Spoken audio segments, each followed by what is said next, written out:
Caçapeiros e caçapeiras, o Corinthians está rolando o precipício.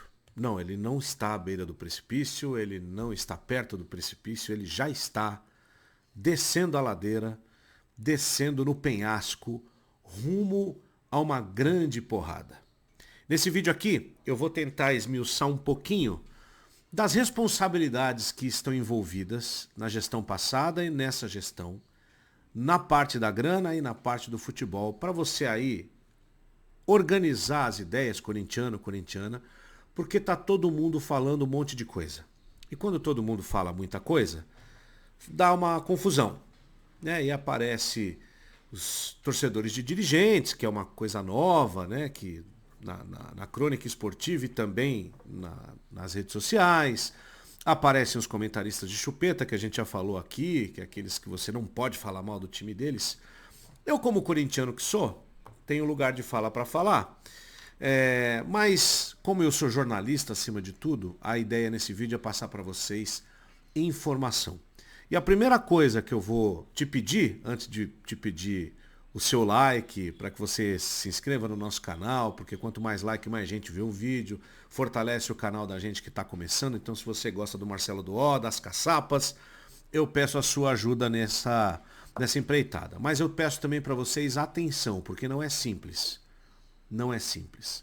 O Corinthians está há anos com o mesmo grupo político e, na verdade, eu não estou falando da renovação e transparência efetivamente. Eu vou mostrar para vocês aqui, a primeira tela que eu vou mostrar é a lista dos presidentes do Corinthians a partir de 1959, tá?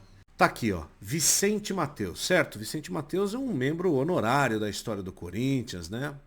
Ganhou muitos títulos, 2 mandatos de muitos anos. Vicente Mateus era oposição a Alfredo Inácio Trindade, que na verdade foi o presidente que tirou o Corinthians de uma fila lá no começo do século passado, ganhou o 4º centenário e depois ficou muito tempo sem ganhar mais nada. Mas ó, aqui o continuismo, né? De 61 até 71, 10 anos, ganhou o Rio-São Paulo, acho em 66, se eu não estiver enganado. Ele volta, olha só, de 73 até 81, ganhando o Paulista de 77, saindo da fila, ganhando o Paulista de 79, chegando à decisão também do Campeonato Brasileiro, né, perdendo para o Internacional e tal, ganhando do Fluminense a semifinal, blá, blá, blá, blá, blá. Vem Valdemar Pires e a democracia corintiana e volta Vicente Mateus. Aí depois do Vicente Mateus, Marlene Mateus. E aí, assim, Alberto do Alibe era oposição. Era, mas não era. Porque tudo ali faz parte do mesmo espectro político, né? O Vicente Mateus foi campeão brasileiro em 90, aquele primeiro título do Neto e tudo mais. Depois vem a Marlene Mateus, o do Alibe assume no momento de transição do time, ganha outros títulos, com vários mandatos aqui. E ele sai, depois que o Corinthians é rebaixado, depois da MSI e tal, e de dentro da gestão do Alibe sai André Sanches e a renovação e transparência. Era essa a causa, né, a marca da renovação e transparência que servia para mostrar uma nova realidade a um presidente que foi destituído por corrupção, né? Politicamente a gente sabe que foi, na verdade, só uma forma de aproveitar o momento para assumir o poder, porque o Corinthians estava rebaixado. Veio o André Sanches, que fez muito pelo Corinthians, muito. Tirou o Corinthians do ostracismo, recuperou o Corinthians, criou a base para o time campeão do mundo, da Libertadores, com o Mário Gobi na gestão 2012-2015. Depois o continuismo, o mesmo continuismo lá de Vicente Mateus se refletiu aqui, até que Duílio Monteiro Alves fechasse o caixão da renovação e transparência, pelo menos nesse primeiro momento, de uma maneira muito triste. Onde eu quero chegar com essa primeira história, e aí eu vou chegar no Augusto Melo no fim do vídeo só. Uma das maiores pragas do futebol brasileiro é o modelo associativo, tá? Essa coisa que reúne abnegados sócios de um clube, que quando esses clubes nasceram no século passado, fazia muito sentido, porque, na verdade, os sócios de um clube são o quê? Pessoas que pagam um título para ir lá usar a piscina, a quadra, né, tomar sol, tal. E o esporte de alto rendimento veio depois disso. Veio depois disso e a indústria lucrativa do futebol de alto rendimento, do esporte profissional, veio ainda depois. Só que essas pessoas estavam lá. E isso é Corinthians, São Paulo, Palmeiras, Flamengo, Clube do Remo, todos eles. Tá? E aí, de uma hora para outra, o conselho deliberativo de um clube, que na verdade era um grande condomínio, uma grande reunião de condomínio, passou a administrar milhões. Porque a partir deste conselho saíam os presidentes, os diretores que passam a lidar com o dinheiro que lá nos anos 20, nos anos 30, nos anos 50 não existia. Né? E aí, os vícios dessa reunião de condomínio, elas passam para o dia a dia de um clube que precisa ser profissional, porque lida com milhões. Então, eu vou dar apenas um exemplo. Estou falando do Corinthians, então vou dar um exemplo aqui do Corinthians rapidamente, tá? O que Augusto Melo apresentou, vai aqui mais uma tela, né? Ele como oposição e acabou de assumir, ele mostra o seguinte. Segundo o UOL, e o próprio Augusto Melo já disse isso, o Corinthians, na virada de ano, apresenta mais de 200 milhões em dívidas só com empresários, tá? São 7 empresários, 217 milhões, a maior deles Carlos Leite, 60 mais ou menos, alguns débitos desde 2010. 2010, o presidente em questão era André Sanches. Tá bom? Os 217 milhões são 10 folhas salariais do Corinthians atual.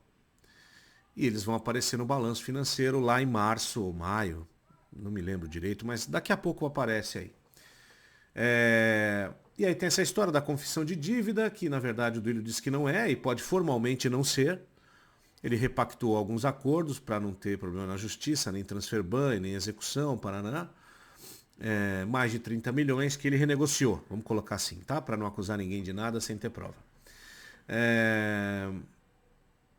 E é isso. Tá? Essa é uma parte da dívida do Corinthians.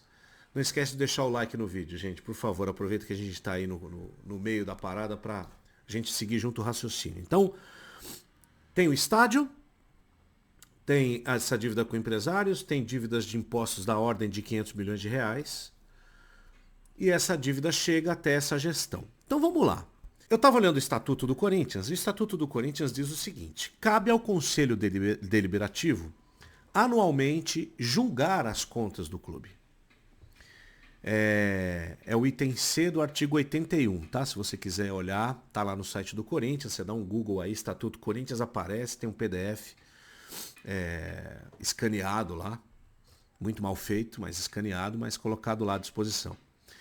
Então, é prerrogativa do Conselho Deliberativo do Corinthians, que tem 300 pessoas, aprovar as contas do Corinthians. Dessas 300 pessoas, 100 delas, quase metade, são de sócios vitalícios. O que quer dizer isso? Eles nunca vão deixar essa cadeira. Aconteça o que acontecer. Sejam eles competentes ou não para estar ali. E outros 200 são a cada 3 anos eleitos. Então aí tem uma rotatividade, certo? Mas em tese, se você tiver um pouco mais de 100 conselheiros no seu grupo político, ou pelo menos aprovando as suas contas, tudo vai passar. E ninguém vai dizer nada. E esses dirigentes não serão punidos pelo Conselho Deliberativo, que também tem a prerrogativa de indicar diretores, presidentes, vice-presidentes, como aconteceu com o do Alib, para serem punidos, eventualmente empichados e tudo mais.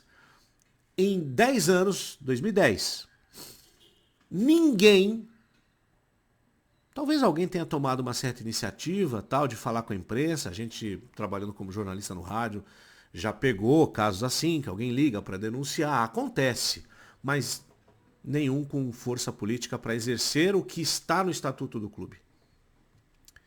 Vou mostrar mais uma telinha para vocês. Corinthians reduz dívida com empresários, mas ainda tem 14 milhões a pagar trio. André Cury, Carlos Leite, Juliano Bertolucci. São credores do Timão. E aqui, eu não estou falando de... fez uma negociação com o jogador e aí tem que pagar as luvas, tem que pagar a porcentagem lá do empresário e não pagou. Ou tem algum acordo de venda do atleta para um outro clube, o Corinthians pegou, embolsou o dinheiro e não pagou o empresário. Não estou falando disso. O Corinthians pegando dinheiro de empresário de futebol para pagar conta, para botar no caixa, para tocar o seu dia a dia. Abre parênteses. Não é só o Corinthians. Eu sou capaz de afirmar para vocês que 90% dos clubes da Série A do Campeonato Brasileiro já fizeram isso alguma vez. Fecha parênteses. Não é só o Corinthians. Mas olha só, 14 milhões no ano passado, abril do ano passado. Vai fazer um ano isso. Tá? O balanço, isso foi tirado do balanço do Corinthians. O clube reduziu as dívidas, que eram de 27 milhões em 2022, para quase pela metade disso, pagando 5 milhões, quase 5 milhões e meio para o Carlos Leite, ano passado, 8 milhões ao Juliano Bertolucci agora, e o André Cury não recebeu. Não tinha recebido, pelo menos no balanço do ano passado, né? De lá para cá, não sabemos, tá? Então, olha só, dá uma olhada no raciocínio comigo. O empréstimo do André Cury foi feito em 2020, quando ele levou o Ederson. Sabe o Ederson, que está na Itália agora, jogando bem pra caramba, inclusive veio do Cruzeiro? O André Sanches era o presidente. O André Cury também é empresário de Yuri Alberto. Ele emprestou 3 milhões ao clube, e aí a correção, a multa, papapá. Carlos Leite, ele cuida do Cássio, do Fagner, do Gil, do Renato Augusto, que saiu. Emprestou 4 milhões em 2017, o presidente era Roberto de Andrade, com juros de 1,94 ao mês. O valor mais que dobrou até o ano passado, até 2022, quando foi amortizado e tal. Juliano Bertolucci, Paulinho, William, que veio e foi embora, Vitor Pereira, entre outros, porque ele é empresário de muita gente. Ele emprestou 5 milhões ao Corinthians em 2017 com juros de 1,5 ao mês. Isso está tudo no balanço, tá? O último balanço do Corinthians está lá. E aí o Corinthians também tem um empréstimo de 300 mil, pouquinho, né? É um salário de 2 jogadores aí. Junto a Denis Mandelbaum, sem juros, hein? Em 2018 para ajudar a compra do lateral esquerdo, o Rael. Sabe quem é, não? Eu não lembro. O Denis Mandelbaum é irmão do Maurice Cohen, que é empresário do Rael.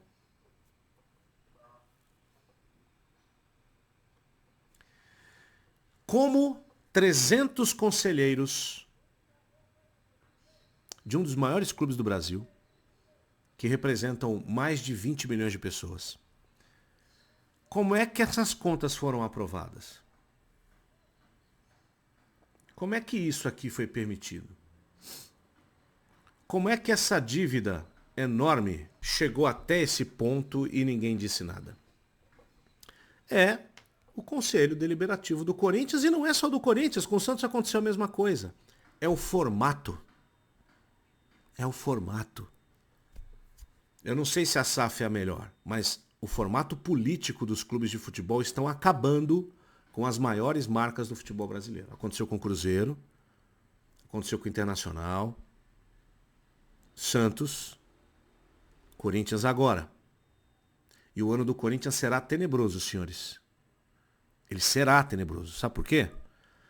Esses problemas financeiros, além da profunda incapacidade das últimas 2 gestões de futebol do Corinthians de construírem um time, levaram o Corinthians a ficar fora de competições internacionais que trazem dinheiro ao clube, fora de fases avançadas da Copa do Brasil, com exceção a gestão do Vitor Pereira ali, que conseguiu chegar na final, mas principalmente a gestão do Ilho, no futebol, ela foi catastrófica, porque ele pegou esse rombo, precisou ajustar. Para ajustar, não dá para fazer tudo. Para ajustar, você não consegue montar um time. Pelo menos o time que a torcida quer.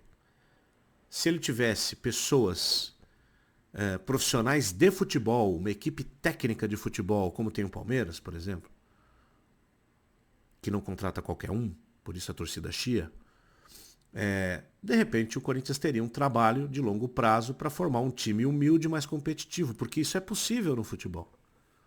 Isso é possível. Com trabalho é possível. Né?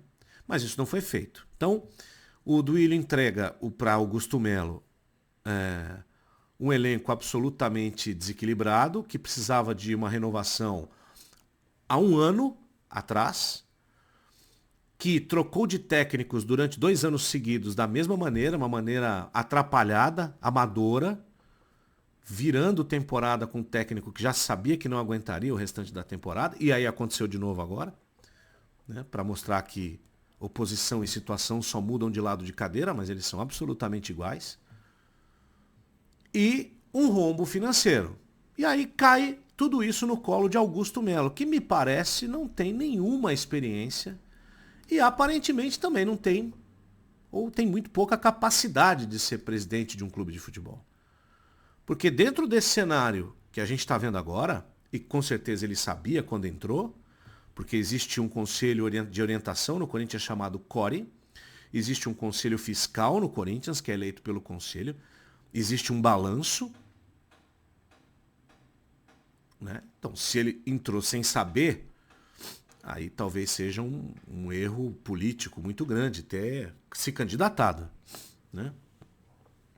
Ele luta com isso, ele luta com a própria boca, porque falou muita coisa que evidentemente não se tratava da realidade. E agora o Corinthians não tem técnico, vira uma piada por semana na boca de um amador e de seus diretores amadores, que não têm consciência do peso que tem a sua palavra como mandatários do Corinthians. Não tem a menor noção.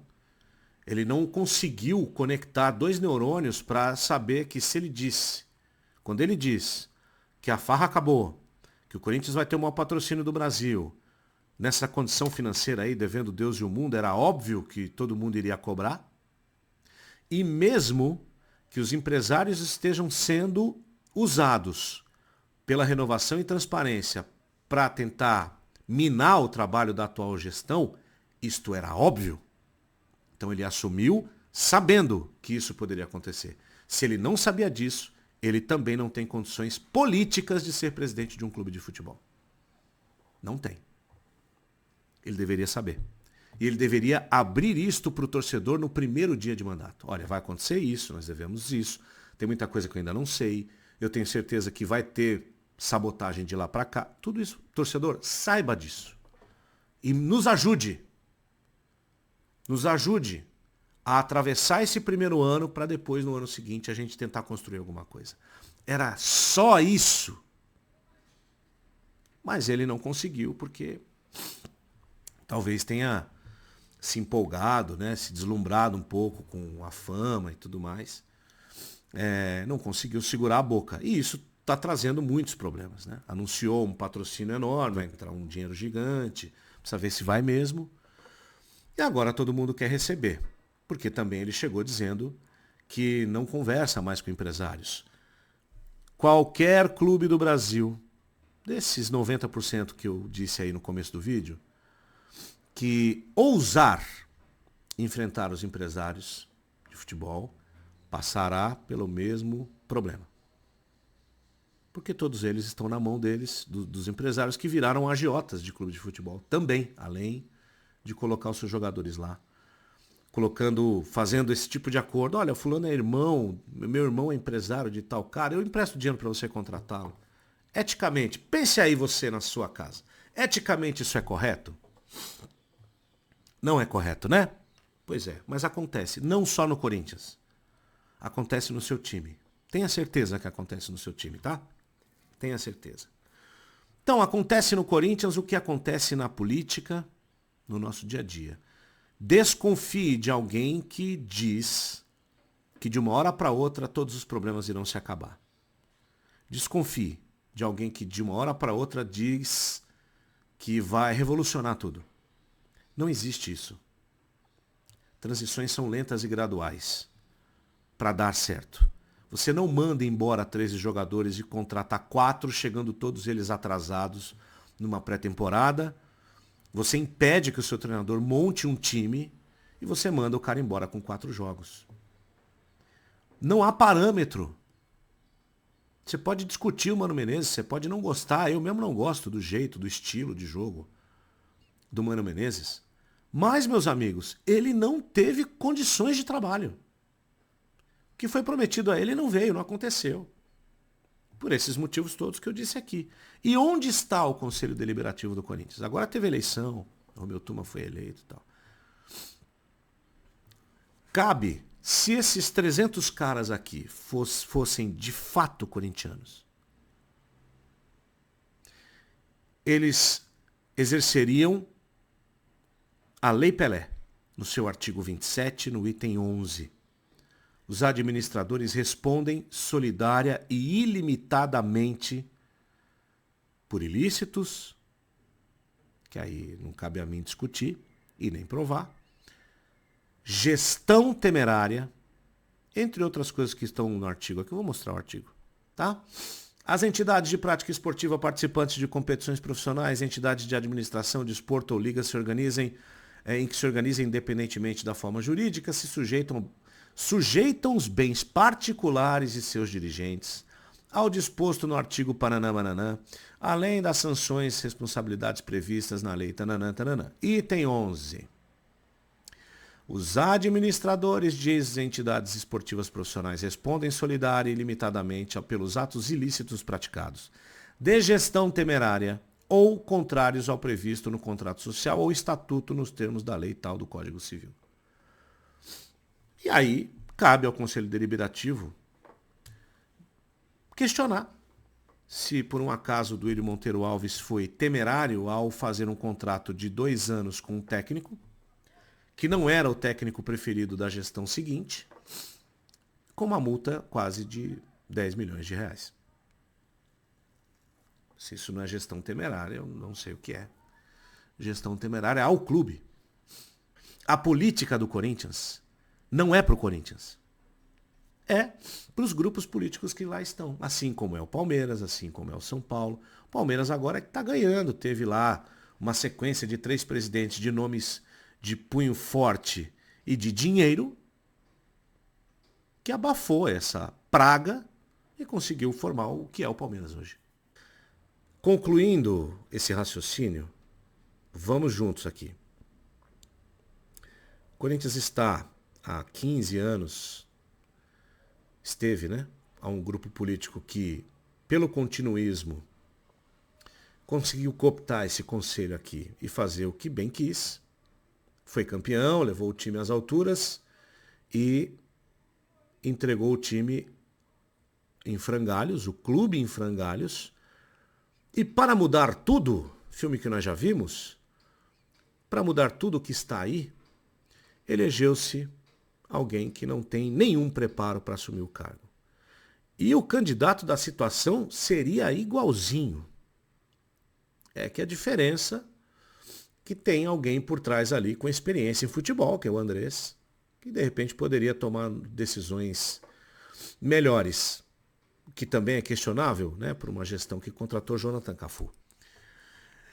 Então, o Corinthians já está no precipício, tá? Em termos de futebol, o time ainda não existe, porque os reforços não chegam, não tem técnico, o técnico, eles foram atrás de um cara sem saber o regulamento do Campeonato Paulista, é uma coisa assim que é profundamente amadora, né? Profundamente amadora.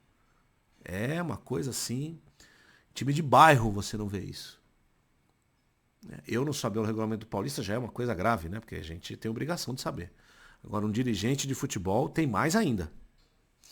E aí não tem técnico, tem um clássico com o Santos, vice-lanterna do Paulista, na zona de rebaixamento. Depois tem a Portuguesa, depois tem o Botafogo de Ribeirão Preto, que não perdeu nenhuma mais depois que perdeu para o Santos na estreia, lá em Ribeirão.